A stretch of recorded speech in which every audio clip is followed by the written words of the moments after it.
Assalamualaikum teman-teman, saya Randy Adha, Sekilas IT. Kalau kalian nonton video sebelumnya, saya ngerakitin PC Intel generasi ke-14 dan RTX 4070 Ti. Preset gamenya tuh paling ideal kan di resolusi 2K dengan FPS game di atas 160-an. Itu juga game-game berat. Apalagi kalau game-game FPS tembak-tembakan, FPS-nya pasti tumpah-tumpah gitu ya. Nah, ternyata orang yang punya PC itu pengen beli monitor. Kira-kira monitor yang gimana sih yang pasnya gitu ya? Dia sih budgetnya nyiapin sekitar 4 jutaan. Katanya supaya mengimbangin aja gitu dengan speknya. Setelah saya cari-cari gitu ya, dari berbagai brand ya dengan spek pengen 32 in resolusi 2K juga gitu ya, refresh rate-nya harus tinggi dan pengen monitor yang melengkung-melengkung kayak gitu ya. Dan akhirnya di sini saya nemuin Lenovo G32QC30 karena sebelumnya juga ada yang versi G32QC10 ya, itu yang versi beberapa tahun lalu. Kalau ini yang udah terbarunya gitu. Pasti ada yang nanya juga, Bang, kenapa pilih monitor ini? Nah, kalau kita bandingkan dengan brand-brand lain ya, si Lenovo ini tuh harganya paling terjangkau. Misalkan ada dari ViewSonic, speknya hampir sama ya, harganya 4,8 jutaan. Terus ada dari Philips, harganya 4,8 jutaan. Terus ada lagi dari Samsung, harganya semakin mahal, 5,2 jutaan. Tapi kalau si Lenovo G32QC30 ini harganya di 4 jutaan aja. Nah, saya juga penasaran, harganya paling terjangkau, gimana dengan kualitasnya ya? Ya udah, kita langsung saja cari tahu di sini, oke? Let's go. Pertama kita lihat dulu dari build quality-nya. Saya nggak nyangka banget ya bakalan sekokoh ini ya. Ini tiang penyangganya tuh campuran dari metal ya, dibalut dengan plastik ABS. Begitu juga dengan bagian kakinya yang ini di bawah nih, mirip logo Valorant. Memang monitor ini dikhususkan kayaknya untuk game-game FPS ya, contohnya si Valorant. Sistem pengunci di belakangnya ini pakai baut yang menonjol, ada 4 tuh ya. Kelihatan keluar si bautnya. Kesannya tuh jadi kelihatan lebih strong gitu ya, kayak baut-baut di rel kereta api. Dia suka menonjol-nonjol gitu ya, jadi mencirikan itu ya, lebih kokoh.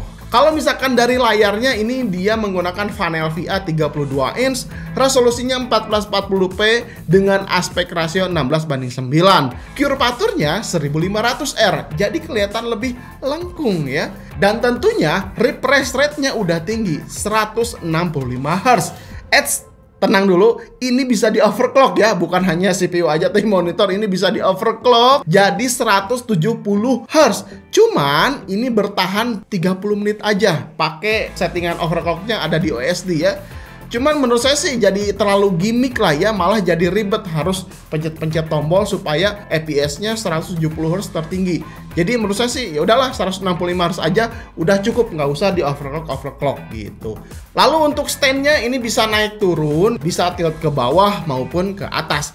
Ya memang sih nggak terlalu smooth, tapi masih tetap ringan. Kalau pakai satu tangan diangkat, terus turunin ke bawah, ini tangannya nggak kewalahan. Yang nggak bisa ini, dia tuh nggak bisa nengok kanan kiri gitu ya. Jadi ya kurang aja gitu ya.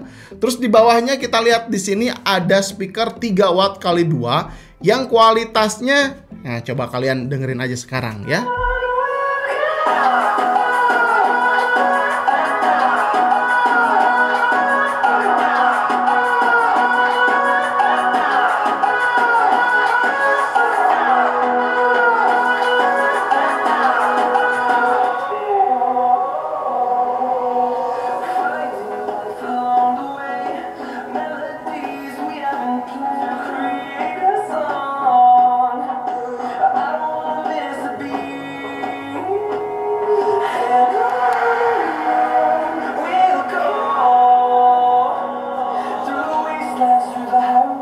Nah, suaranya seperti itu teman-teman. Nggak terlalu enak ketika disetting 100%.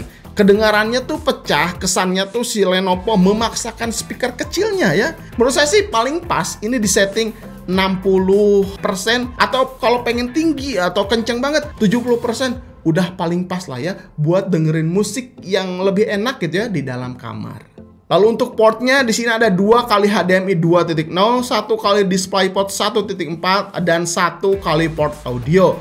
Semuanya ini menghadap ke bawah, jadi sip banget kalau misalkan kalian mau pasang bracket mepet ke tembok, si kabelnya nggak kehalang-halang. Lanjut di sini saya akan uji panel VA-nya ya. Saya coba cari tahu hasil analisis pakai SpiderX ya, pakai alatnya. Apakah sesuai dengan klaim dari Lenovo atau enggak? Oke, dan ini dia hasilnya menunjukkan color gamutnya 96% sRGB, brightness tertingginya 284 nits, terus hasil color uniformity-nya ini menunjukkan hasil menurut saya sih cukup baik ya. Di pojok kanan atas dan paling jauh ini perbedaannya hanya 5 poin aja di bagian kiri bawah. Kalau untuk luminance uniformity ini titik terbaik ada di tengah dan paling jauh ada di pojok kanan bawah. Dan sayangnya ini untuk color akurasinya rata-rata 6,7 delta E. Jadi rasanya agak sedikit kurang puas ya. Akhirnya saya di sini melakukan kalibrasi aja pada monitornya ya. Dan ini hasilnya, color gambutnya ini ternyata hampir sama, 96% sRGB, dan ada peningkatan tuh di Adobe RGB dan di P3-nya aja sekitar 2%. Lalu untuk brightness ini tentunya menjadi lebih terang, mendapatkan 290 nits dengan white point 6900K. Semakin mendekati 6500K poinnya, maka itu nilainya semakin baik. Kalau untuk color dan luminance uniformity ini tuh kayaknya nggak terlalu banyak berubah, hampir sama kayak sebelumnya. Namun yang berubah di sini adalah color akurasinya. Ini sangat drastis sekali ya, menjadi lebih baik. Hasil rata-ratanya menjadi 3,1 delta E. Ya walaupun masih di atas 2 delta E ya, tapi setidaknya ini sudah lebih baik daripada sebelumnya. Terus fitur untuk main game di sini ada beberapa preset di OSD-nya level 1 sampai level 4 ya. Kalau di pengujian UPO dengan kasat mata, UPO ini kelihatan mendekati sempurna di preset level 3 dan 4 ya. Kalau dipakai main game, apalagi game yang penuh warna seperti Apex Legends ya, pergerakan smoothnya tuh berasa banget di mata ya. Ketika kalian main di monitor 75 Hz lalu main lagi di monitor 165 Hz seperti ini, udah paling jelas kerasa perbedaannya ya. Apalagi warna-warna di dalam game ini terlihat lebih pipit, lebih kontras ya, warnanya tuh enak dipandang mata. Tapi kalau di setting level 2, menurut saya sih kelihatannya brightness-nya ini tuh terlalu over. Preset ini enak sih kalau misalkan kita main game PUBG misalkan lagi malam hari. Jadi tetap kelihatan pergerakan musuh walaupun area-area gamenya tuh gelap. Terus fitur AMD FreeSync juga di sini sudah ada. Ini bisa dimanfaatkan apalagi kalau kalian pakai GPU dari Radeon. Mau main game lama gimana bang? Mata kita terjaga atau enggak? Tenang aja, tetap ya hampir semua brand monitor sekarang udah punya sertifikasi pengamanan untuk kesehatan mata. Seperti si Lenovo ini punya sertifikasi ASAP 2.0, terus TUV Low Blue Light dan REN Health A Comfort. Lenovo mengklaim di sini ada fitur HDR10. Ini bisa dimanfaatkan nih ya kalau kalian mau dipakai nonton movie si monitornya ini. Misalkan nonton drakor, nonton sinema gitu ya, nonton Netflix. Nah ini bisa lebih nyaman di mata. Karena area-area terang dan gelap lebih jelas perbedaannya. Kontras rasio yang kelihatan sedikit ditingkatkan ya sehingga gambar tuh jadi lebih kontras. Ya intinya seperti itulah, ini bisa dipakai juga untuk fitur HDR-nya. Dan poin satu lagi, ini poin positif menurut saya ya. Garansinya ini di cover selama 3 tahun full service. Kalau misalkan kota kalian terjangkau, ini bisa melakukan atau apa ya, minta pick up lah ya, minta didatangi ke rumah kalau misalkan ada apa-apa gitu ya. Nanti tukang servisnya Lenovo bakalan datang ke rumah kalian, dan nanti kalau misalkan udah beres dianterin lagi ke rumah kita. Oh, full service nggak tuh ya? Dan urusan harga tentu di awal di sini saya udah spill ya, Lenovo G32QC30 ini termurah di kelasnya. Kalian bisa temukan di market harganya sekitar 4,2 jutaan aja ya untuk si monitornya. Di brand lain harga segini sih kalau saya lihat-lihat dapatnya 27 inch ya dengan spek yang hampir mirip. Jadi kelas 20 inch menurut saya sih sedikit tergeser ya oleh hadirnya si Lenovo G32QC30 ini. Jadi kesimpulannya tentu ada kelebihan dan kekurangan. Pertama kelebihannya menurut saya dari build quality-nya. Nah ini build quality-nya lumayan cukup banget. Kualitas panelnya dengan refresh rate yang cukup tinggi 165 Hz. Warnanya cukup baik, punya color gamut 96% sRGB ya di pengetesan saya ini. Walaupun si Lenovo ini mengklaim 99%, tapi belum nyampe ke situ ya. Dan tentu ini garansinya full service 3 tahun. Ya ini sih servisnya lumayan cukup oke lah ya.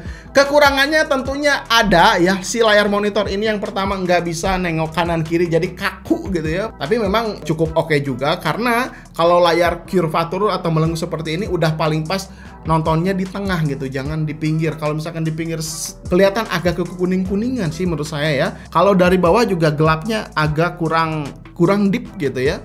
Jadi ya udahlah paling enak ada di tengah-tengah. Terus untuk brightness-nya ya, si Lenovo ini mengklaim kan up to 350 nits, tapi di pengujian saya cuma 290 nits aja.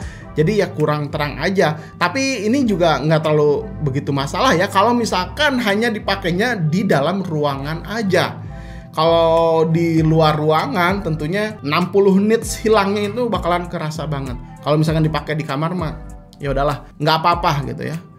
Oke, gitu aja teman-teman. Mudah-mudahan video ini bisa sedikit memberikan informasi ya. Kalau kalian yang lagi cari monitor 32 inch ya, harganya menurut saya sih cukup terjangkau lah ya dibandingkan dengan brand-brand lain.